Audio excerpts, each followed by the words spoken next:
क्या तुम भी अभी बिल्कुल जीरो पर हो और सोच रहे हो कि भैया किसी तरह से बस 500 या 550 नंबर आ पाए जिससे मैं एक प्राइवेट कॉलेज में एडमिशन ले पाऊं या अब्रॉड में चले जाऊं, या फिर तुम ये सोच रहे हो कि भैया मैं दूसरे कोर्स में एडमिशन ले लेता हूं, बीए एमएस बीएचएमएस, या फिर तुम कैटेगरी वाले होगे और तुम्हारे स्टेट की कट ऑफ ही कम जाती होगी। तो इन स्टूडेंट्स की स्ट्रेटजी बाकी सारे लोगों से बहुत डिफरेंट होने वाली है। अगर तुम्हें बस 500 या 550 ही स्कोर करना है तो तुम्हें उतना ज्यादा सब कुछ पढ़ने की जरूरत नहीं है। तुम्हें चीजों को सिलेक्टिव रखना पड़ेगा और उसमें भी चीजों को लिमिटेड वे में पढ़ना पड़ेगा और एक अलग तरह से पढ़ना पड़ेगा। वो कैसे पढ़ना है वही आज की वीडियो में मैं बताने वाला हूं। तो इस वीडियो को एंड तक देखना और ट्राई करना कि वीडियो का एक भी पार्ट स्किप ना हो पाए। तो hey everyone, once again welcome back to my channel. This is Harshit Kumar, a third year MBBS student at All India Institute of Medical Sciences Raebareli. बात करते हैं कि बस 45 डेज के अंदर तुम इतना बड़ा स्कोर जंप कैसे कर सकते हो, क्योंकि हाँ ये पॉसिबल तो है बट तुम्हें स्ट्रेटेजिकली काम करना पड़ेगा। सबसे पहले अपना टारगेट फिक्स करोगे तुम्हें नंबर क्या चाहिए। हो सकता है तुम्हें 500 ही चाहिए होगा या हो सकता है तुम्हें 550 चाहिए होगा। तो दोनों के लिए भी स्ट्रेटजी डिफरेंट होने वाली है। क्या रहेगी बताऊंगा आगे।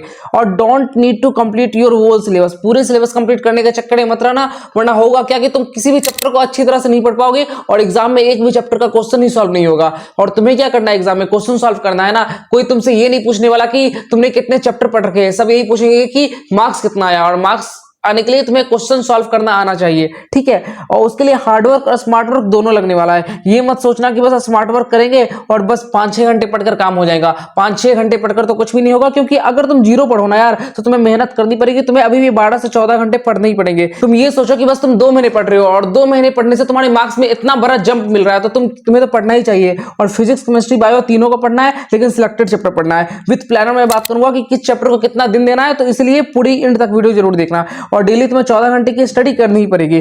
टाइम डिवीजन की बात करूं तो बायो को तुम्हें देना है 5 घंटे, फिजिक्स को देना है 5 घंटे और केमिस्ट्री को थोड़ा कम देना है 4 घंटे, क्योंकि ये आसानी से हो जाएगा। ज्यादा फोकस तुम्हें बायो पे करना है अगर तुम्हारा बायो का सिलेबस कंप्लीट हो गया है तब भी, क्योंकि बायोलॉजी एक ऐसा सब्जेक्ट है जो तुम्हें मैक्सिमम मार्क्स लेकर आ सकता है। अगर तुमने बायो अच्छी तरह से कर रखी है ना तो तुम्हारे नंबर 340 प्लस तो आराम से आ ही जाएंगे। और यही हमारा टारगेट है कि बायो में 340 प्लस लाना ही है, केमिस्ट्री में 120 और फिजिक्स में 100। टोटल जोड़ोगे तो 560 हो जाएंगे। अगर फिजिक्स में तुम्हारे 60-80 भी आएंगे तब भी तुम आराम से 500 प्लस स्कोर कर रहे होगे। तो सोचो, तुम्हें फिजिक्स में सब कुछ नहीं पढ़ना, तुम्हें फिजिक्स में रोटेशन नहीं पढ़ना, तुम्हें फिजिक्स में इलेक्ट्रोस्टैट्स नहीं पढ़ना, क्या पढ़ना है वो बताऊंगा मैं आगे।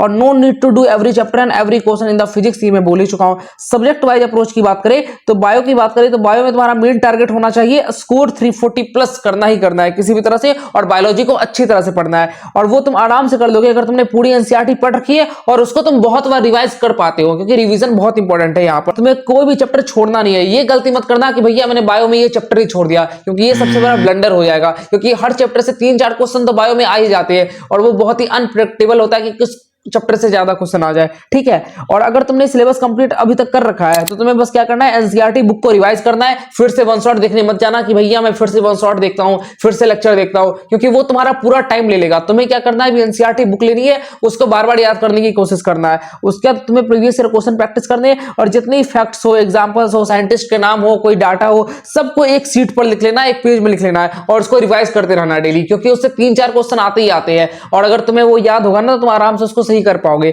और अगर तुम्हारा सिलेबस कंप्लीट नहीं है तो सबसे पहले जाओ और सिलेबस कंप्लीट करो, वन शॉट लेक्चर देखो और लेक्चर देखते के साथ ही साथ एनसीईआरटी ही पढ़ते रहना। ये मत करना कि लेक्चर पहले देख रहे हैं बाद में एनसीईआरटी पढ़ रहे हैं, क्योंकि इसमें टाइम बहुत ज्यादा लग जाएगा। उसके बाद तुम्हें क्या करना है, 25 मार्च तक तुम्हें अपना पूरा सिलेबस खत्म करना है अगर तुमने नहीं कंप्लीट किया है तो।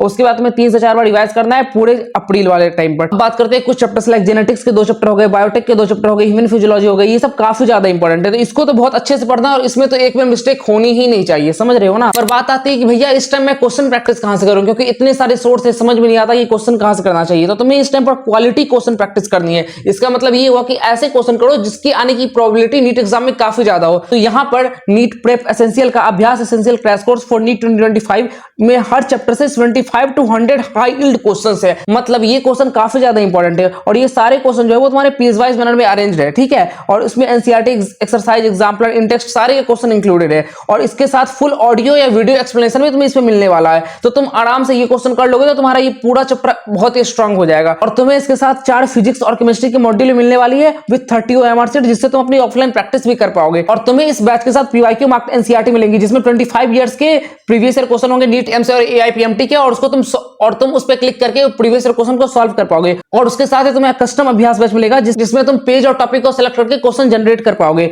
और अपने डिफिकल्टी लेवल ऑफ क्वेश्चन को भी सिलेक्ट कर सकते हो। उसके बाद तुम्हें इनकरेक्ट क्वेश्चन मार्क्ड एनसीईआरटी मिलेगा। इसमें यह होगा कि जो भी क्वेश्चन तुम गलत करोगे वो अपने आप एनसीईआरटी में हाईलाइट हो जाएगा, तो तुम उस हाईलाइट वाले पोर्शन को क्लिक करके उस क्वेश्चन को दोबारा अटेम्प्ट कर सकते हो। और इसके साथ ही सारे एनटी के पेपर्स अभी तक जितने हुए वो सारे दिए गए हैं इसमें, और इनके पास केवल 500 बुक्स ही प्रिंट है अभी तक, तो ये कभी भी आउट ऑफ स्टॉक हो सकती है, तो जल्दी से जाकर इसे बाय कर ही लेना। अगर तुम नीट प्रेप के किसी भी बैच में इनरोल हो और तुम्हारी नीट में रैंक अगर टॉप 1000 में आती है तो तुम्हें 10,000 का कैश प्राइज मिलेगा, और अगर तुम्हारी रैंक टॉप 500 में आती है तो तुम्हें 20,000 का कैश प्राइज मिलने वाला है। सोच सकते हो अमाउंट कितना बड़ा है, तो जाओ और अभी से पढ़ना स्टार्ट करो। बात करते हैं केमिस्ट्री के बारे में। केमिस्ट्री में इनऑर्गेनिक, ऑर्गेनिक और फिजिकल, सबसे ज्यादा तुम्हें ध्यान देना है इनऑर्गेनिक पर और फिजिकल केमिस्ट्री में, क्योंकि ये काफी ज्यादा आसान है और स्कोर करना काफी सिंपल होता है इसमें। इनऑर्गेनिक की बात की तो पीरियोडिक टेबल 1 दिन, केमिकल बॉन्डिंग 2 दिन, कोऑर्डिनेशन 2 दिन, डीएनए ब्लॉक 1 दिन, बस 4 चैप्टर करने। पी ब्लॉक करने पे मत जाना कि पी ब्लॉक काफी डिफिकल्ट है, टाइम लग जाएगा। टाइम लगने के बाद भी क्या पता तुम्हें याद हो याद ना हो, और एग्जाम में कोई गारंटी भी नहीं है उसकी, तो ये चारों कर लेना, 6 दिन इसमें लगने वाले। उसके बाद तुम जाना फिजिकल पे। फिजिकल में तुम्हें करना है मोल कंसेप्ट 1 दिन, सॉल्यूशन 1 दिन,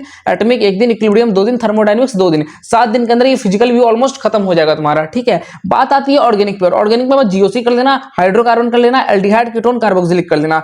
ज्यादा ऑर्गेनिक करने के चक्कर में मत जाना, क्योंकि ऑर्गेनिक समझ में नहीं आती है स्टूडेंट्स को और बहुत ज्यादा कंफ्यूज हो जाते हैं वो। तो ये तीनों चैप्टर कर लेना, क्योंकि इससे एटलीस्ट 7-8 क्वेश्चन तुम्हें देखने को मिल जाएंगे इन तीनों चैप्टर से, और इसमें तुम्हें 6 दिन के अंदर तुम आराम से कंप्लीट कर भी लोगे। और अगर तुमने अभी तक ऑर्गेनिक नहीं करी है ना, तो बस मैं बोलूंगा कि जाकर बस प्रीवियस ईयर क्वेश्चंस कर दो, क्योंकि होता क्या है ना, ऑर्गेनिक में अगर 15 क्वेश्चन आ रहे हैं, 15 में से 5 से 6 क्वेश्चन तो पूरे प्रीवियस ईयर क्वेश्चन से रिपीटेड होते हैं, सेम टॉपिक से आते हैं, like Cannizzaro reaction, Gattermann Koch reaction, वो सब बहुत बार पूछे जा चुके हैं, तो वो प्रोबेबिलिटी है कि अगले बार ही पूछे जाएंगे ही जाएंगे। तो प्रीवियस ईयर क्वेश्चन को तो अच्छी तरह से रट जाओ ऑर्गेनिक में, अगर तुम कुछ नहीं कर पा रहे हो तब भी, और सारे नेम्ड रिएक्शन को याद कर लो, सारे पीवाईक्यू रिएक्शन को याद कर लो, इतना ऑर्गेनिक में काफी होने वाला है। बात करते हैं भैया, ये दोनों तो हो जाएगा, बायोलॉजी हो जाएगी, केमिस्ट्री हो जाएगी, लेकिन फिजिक्स में क्या करें। तो सबसे पहले बात तुम्हें यहाँ पर ये सोचनी है कि फिजिक्स में तुम्हें यहाँ पर 30 मार खान नहीं बनना है, तुम्हें बस 60, 80, 100 नंबर लाने हैं और फिजिक्स से तुम्हें दूर भागना है। ये मत ट्राई करो कि भैया मुझे फिजिक्स में 150 चाहिए, मुझे फिजिक्स में हर चैप्टर करना है, क्योंकि सबसे पहले तुम्हें ये समझना पड़ेगा, मोस्ट ऑफ द स्टूडेंट्स इसी में फंस जाते हैं कि भैया मेरे से फिजिक्स सॉल्व नहीं हो रही। तो यार तुम्हें 60 नंबर ही तो चाहिए, तुम्हें 80 नंबर ही तो चाहिए, वो तो बहुत ही आराम से मिल जाएंगे, उसके लिए इतना परेशान होने की बात नहीं है। वो कैसे करोगे मैं बताता हूं। सबसे पहले वही बता दिया, सभी चैप्टर करने की जरूरत नहीं है तुम्हें। सबसे पहला चैप्टर है यूनिट एंड डायमेंशन, कितना आसान सा चैप्टर है, और इससे 3 क्वेश्चन तो क्या, पिछले बार तो 4 क्वेश्चन इससे आ गए थे, सोचो इतना सिंपल क्वेश्चन से। फिर काइनेमेटिक्स कर लो, इससे भी 2 से 3 क्वेश्चन तो मिनिमम दिखेंगे ही दिखेंगे। फिर मॉडर्न फिजिक्स पूरी, semiconductor, atoms, nuclei, photo electron effect, इससे आराम से 5 क्वेश्चन मिनिमम बता रहा हूं, 6 से 7 भी तुम्हें देख सकते हैं। इलेक्ट्रोस्टैट्स और करंट इलेक्ट्रिसिटी, ये थोड़ा सा टफ होने वाला है, लेकिन हाँ ये क्वेश्चन बहुत ही ज्यादा कवर करता है, 7 से 8 क्वेश्चन इसमें भी तुम्हें मिल जाने वाले हैं। बात करते हैं ग्रेविटेशन और न्यूटन्स लॉ ऑफ मोशन की, ये काफी आसान है और इसमें भी तुम्हें 3 क्वेश्चन तो इजीली मिल जाएगा। रे ऑप्टिक्स और वेव ऑप्टिक्स थोड़ा सा टफ होता है रे ऑप्टिक्स, लेकिन इसको जरूर से कर देना, क्योंकि इससे 2-3 क्वेश्चन तो आते हैं, और अगर तुमने एक बार कर रखा है ना तो वो तुम्हारे लिए काफी ज्यादा आसान हो जाएगा, ठीक है। और थर्मल और केटीजी तभी करना जब तुम्हारे पास टाइम हो। अगर तुमने अभी तक फिजिक्स में कुछ नहीं पढ़ा तो इतना तो एटलीस्ट कर लो, इतना भी नहीं कर सकते तो एटलीस्ट ग्रेविटेशन और एनएलएम तक कर देना। अगर तुम इतना भी कर लोगे तो आई कैन गारंटी तुम्हारे 80 तो आ ही जाएंगे, ठीक है। और सबसे इंपॉर्टेंट बात मैं फिजिक्स में ये बोलना चाहूंगा कि शॉर्ट नोट्स प्लीज से बना लेना, ये मेरी एक रिक्वेस्ट कह लो या मेरी एडवाइस कह लो, जो तुम मान लो, क्योंकि यही एक चीज है जिसको तुम रिवाइज करके अपने मार्क्स को इंक्रीज कर पाओगे। कैसे? क्योंकि इस शॉर्ट नोट्स के अंदर तुम्हारे सारे फॉर्मूले रहेंगे, उसके साथ कुछ इंपॉर्टेंट क्वेश्चन या इंपॉर्टेंट कंसेप्ट रहने वाला है। और तुम्हें एक पैटर्न क्या फॉलो करना है कि भैया फिजिक्स हमें करना कैसे है। सबसे पहले लेक्चर देखना है, जो कि वन शॉट होगा। कहां से देखोगे? फिजिक्स, केमिस्ट्री, बायो, तीनों के जो टॉप टीचर्स होने वाले, जहां से तुम्हें लेक्चर देखने हैं वन शॉट के, वो मैंने अपने टेलीग्राम चैनल पे अपलोड कर रखे हैं, तो तुम उसको जाकर देख सकते हो। लेक्चर देखने के बाद तुम्हें शॉर्ट नोट्स बनाने हैं, मैं बता ही दिया। और शॉर्ट नोट्स क्लास के साथ साथ ही बनाते चलना, ये मत करना कि क्लास खत्म हो जाए तब जाके मैं शॉर्ट नोट्स बना रहा हूं, फिर बोलोगे भैया मेरे पास टाइम नहीं बच रहा है, मैं कैसे कंप्लीट करूं इन सारी चीज को। इसलिए पहले से ही बना लेना शॉर्ट नोट्स। उसके बाद तुम्हें नोट्स के क्वेश्चन को रिवाइज करना है, उसके बाद तुम्हें पीवाईक्यू सॉल्व करनी है, प्रीवियस ईयर क्वेश्चन, उसके बाद तुम्हें फिर से शॉर्ट नोट्स को रिवाइज करना है, और उसके बाद ये प्रोसेस रिपीट करना है, revise short notes solve PYQ, revise short notes solve PYQ. ये तुम्हें 3-4 बार करना है, और अगर इतना तुम कर दोगे ना तो आई कैन गारंटी तुम्हारे नंबर 100+ भी क्रॉस कर जाएंगे, क्योंकि क्वेश्चंस यही आने वाले हैं यार, क्वेश्चन कुछ अलग नहीं आएंगे, क्वेश्चन पीवाईक्यू से रिपीट होते हुए आएंगे।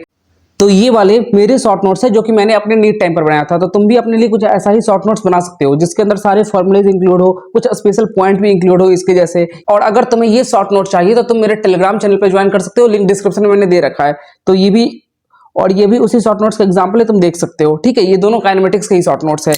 अब बात करते हैं कि भैया टाइम टेबल क्या रखो, किस तरह से मैं डिवाइड करूं सब्जेक्ट्स को। तो देखो, तुम या तो तुम दिन में पढ़ने वाले स्टूडेंट्स हो या तो तुम रात में पढ़ने वाले स्टूडेंट हो, तुम दोनों को यही टाइम टेबल फॉलो करना है, क्योंकि इसमें मैंने ये बताया कि टाइम का डिवीजन कैसे करना है, कितने घंटे तुम्हें लेक्चर देखने हैं, कितने घंटे तुम्हें क्वेश्चन प्रैक्टिस करने हैं, किस सब्जेक्ट को कितना टाइम देना है। तो देखो, फिजिक्स को तुम्हें 5 घंटे देना है, उसमें से 4 घंटा होगा तुम्हारा वन शॉट लेक्चर, 1 घंटे होगा क्वेश्चन प्रैक्टिस। अगर थोड़ा ज्यादा टाइम मिल पाए क्वेश्चन प्रैक्टिस के लिए तो और बेटर बात है, लेकिन वन शॉट तुम्हें देखने ही पड़ेंगे, क्योंकि अगर तुमने अभी तक कुछ नहीं किया है ना और तुम बस ये सोच रहे हो कि भैया मैं लेक्चर देख के सब कुछ कर दूंगा, तो नहीं होने वाला। क्वेश्चन प्रैक्टिस तुम्हें करना ही पड़ेगा। केमिस्ट्री के लिए 4 घंटे, 3 घंटे वन शॉट देख लो, 1 घंटे क्वेश्चन प्रैक्टिस कर लो, ठीक है। और बायो के लिए 5 घंटे, 3 घंटे वन शॉट देख लो और 2 घंटे एनसीईआरटी पढ़ो और क्वेश्चन प्रैक्टिस करो। और अगर तुमने वन शॉट देख रखे, तुमने लेक्चर बायो में अगर पहले से देख रखे, तो फुल टाइम एनसीईआरटी रीडिंग करो और पीवाईक्यू सॉल्व करो, और जो टाइम बचे वो टाइम को फिजिक्स में दो क्वेश्चन प्रैक्टिस करने के लिए। समझ रहे हो ना कि टाइम को फ्लेक्सिबल किस तरह से बनाना है। कोई रिजिड टाइम नहीं है कि 4 घंटे मैंने बोल दिया वन शॉट तो देखने ही दिखने हैं। अगर वन शॉट तुम्हारा 3 घंटे के अंदर कंप्लीट हो पा रहा है, कोई आसान सा चैप्टर हो तो उसको कंप्लीट करो और क्वेश्चन प्रैक्टिस में ज्यादा टाइम दो या केमिस्ट्री में ज्यादा टाइम दो।